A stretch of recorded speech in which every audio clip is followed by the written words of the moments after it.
அவருக்கு சீசனுக்கு தகுந்த மாதிரி இப்ப மாறுறாருங்க. அவர் உண்மையான அரசியல்வாதினால நம்ம சொல்ல முடியாது.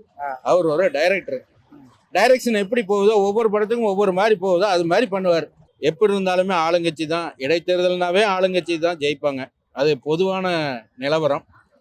அது அவங்களும் போட்டிக்கிட்டு இருந்தா காம்படிஷன் எப்படின்னு தெரிஞ்சிருக்கலாம். அவங்களுடைய நிலைமையும் என்னங்கிறது தெரிஞ்சிருக்கலாம்.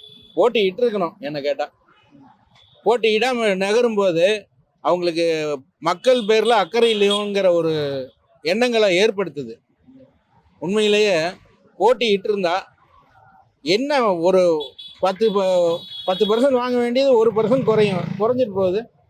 போட்டிட்டு இருந்தால் தான் ஜெயிக்கணும். போட்டின்னு இருந்தால் ஜெயிக்கிறதுக்கு மூவ் பண்ணணும். மூவ் பண்ணாமல் விட்டாவே அது வேற. இப்ப இந்த ஏடிஎம்கோட வாக்கு வங்கிலாம் வேற எந்த கட்சிக்கு போய் சேரும்? அது மாறுறதுக்கு வாய்ப்பு இருக்குதுங்க. ஏன்னா ஸ்பிளிட் ஆகிறதுக்கு வாய்ப்பு நிறைய இருக்குது.